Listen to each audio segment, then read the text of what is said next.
Pero dapat huwag ipaligaw si Eden sa kasama nyo. Di porke tinutulungan at tinitake advantage yun na. Ay di naman po yun pinapaligaw. Yun po ay love team lang po yun. That is for content only, di ba? Eh nasa sa kanila na po yun kung anong mangyayari sa kanila in the future. But, po, congrats kay Maestro 21 TV. Congrats! Siya pong pinanghalpon na Ghost Reactor.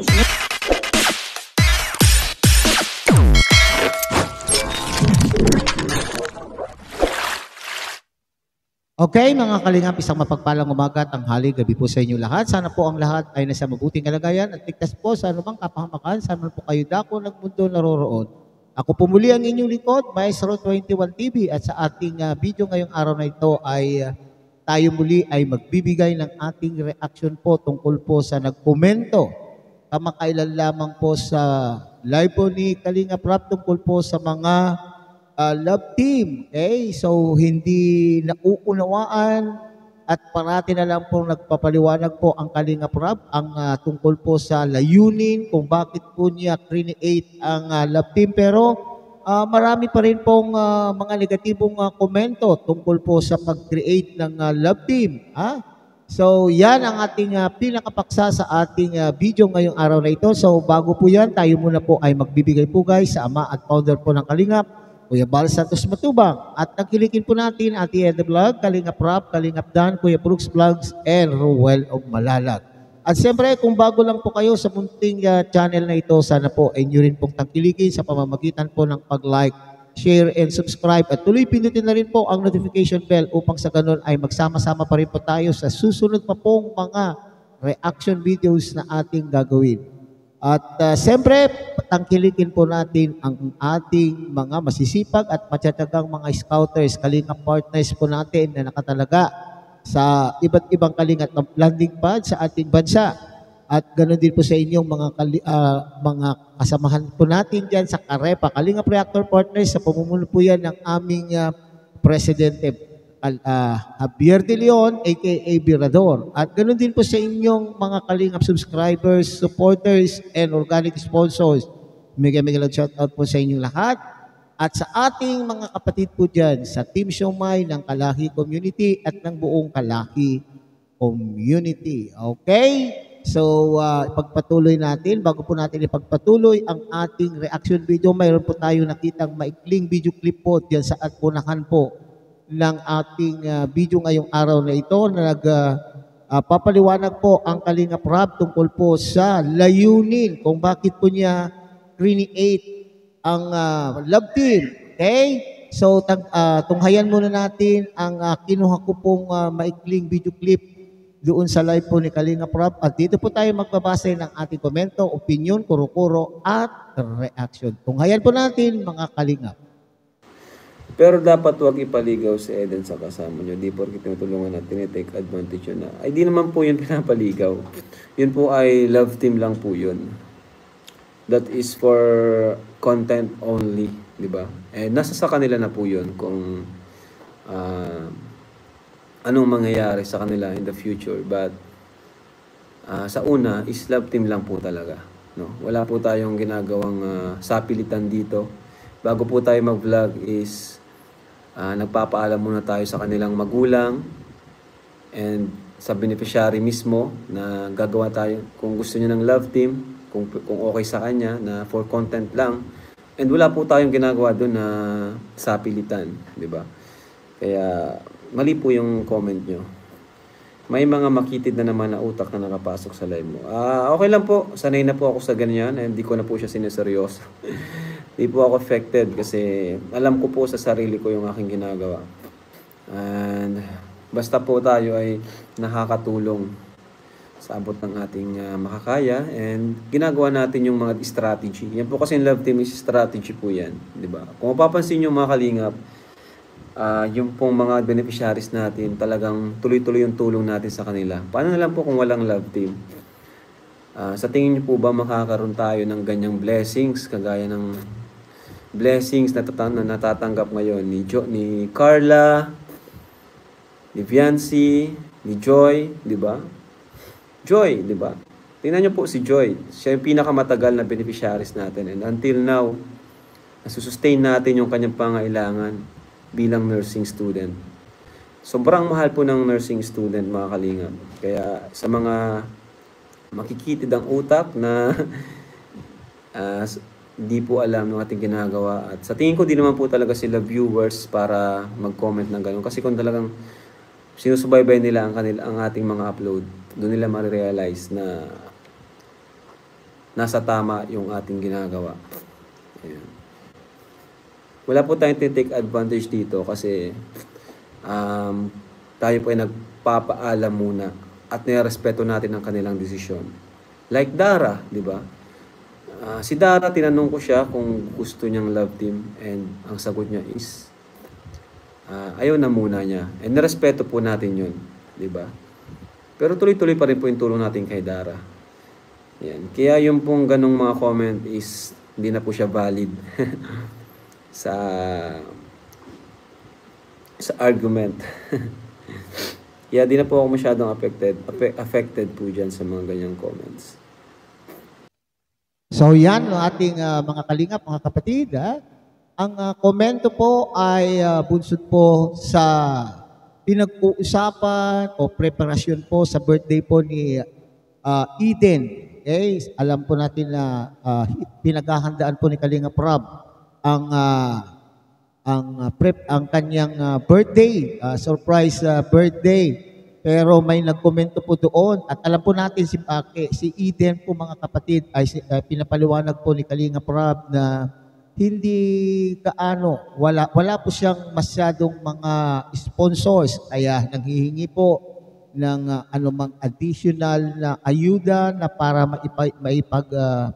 mapaghandaan o ipagdiriwang po ang naturang birthday maski simple lamang. At doon po, nagkomento nga po ang isa po sa mga viewers na sinasabi, sana lang daw po ay wag naman pong paligawan ang mga lovely, ang ating mga Kalingap Angels. Okay?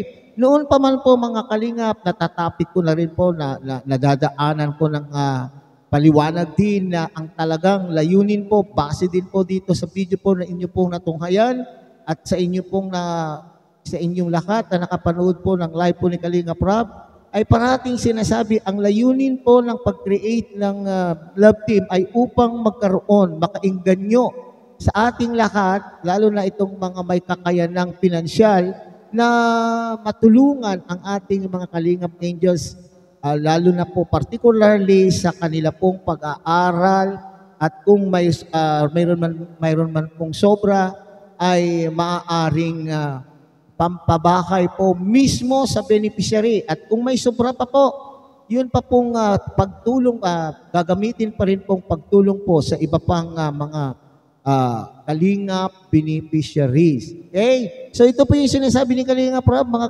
kapatid, mga Kalingap, na hindi pinilit. Okay? Hindi pinipilit po ni Kalingap Rob na sila po ay magkaroon ng love team, at lalong-lalo na po hindi po sila pinapaligawan. Ngayon, kung sa loob po ng love team ay sila po ay ma-develop, okay, yun ay outside na po yan si Kalingap Rob. Okay, so malinaw po dito, mga Kalingap, na kinakausap po mismo ni Kalingap Rob ang mga magulang at yung mismong beneficiary kung gustong mag-love team, kasi ito ay isang strategy ng isang content creator gaya po ni Kalingap Rob, na maaaring sa pagkakaroon ng love team ay magkakaroon po sila ng lalo po silang sisikat at magkakaroon po sila ng mga sponsors. Hindi lalong sisikat o lalong makilala. Okay?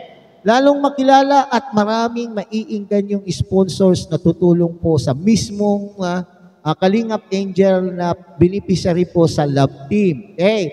Alam po ninyo, para sa akin naman po, mga Kalingap, mga kapatid, okay? Kung sino man po yung may karapatan o unang magre-reklamo na si Kalingap Rob ay nag-create o pinapaligawan po niya ang Kalingap Angels, ang unang-unang magreklamo po dapat dyan ay yung mga magulang mismo ng mga batang ito. Okay? Bakit pumapayag din po ang mga magulang ng mga Kalingap Angels na ipaparis din po sila? Okay. Unang-una, nakikita po nila siguro na itong mga anak po nila ay hindi po nila kaya. Okay. Hindi nila po kayang itaguyod kung ano ang pangangailangan ng kanila pong anak, lalo na po sa usaping pag-aaral. Kaya, yun po, hindi po pwedeng sabihin, parang pangit naman po sabihin mga kalingap na parang praktikal. Pero, yun lang po siguro din ang iniisip po ng mga magulang na ito na sila po ay kumbinsido na kapag mayroon pong kapares or may kalabtim po ang kanila pong anak sa vlog, ay maaaring matulungan po sila financially sa pag-aaral po ng kanila pong mga anak. So, sabi ko nga, ang unang-unang magrereklamo dapat dito ay yung mga manggulong. Hindi tayong mga viewers. So, itong viewer na ito na nagkomento siguro mga kalingap ay maaaring hindi masyado o kalingap viewer, kalingap supporter din po siguro ito, pero hindi masyado nakasubaybay. Pero alam ko, may kanya-kanya tayong opinion tungkol po sa mga nakikita po natin. Nililinaw po dito ni Kalingap Rob, mga kapatid, na ang paggawa ng love team ay strategy at content lamang po. Content lang tayo, paalala sa ating mga masyadong panatiko sa ating mga love team. Content. Nung una pa nga sinasabi natin, for entertainment purposes. Huwag natin masyadong pakalaliman. Huwag natin pakalaliman. Bonus na lamang po kung sa dulo ng kanilang pong serye ay may ma-develop na damdamin at sila po ay magkatuluyan. Okay?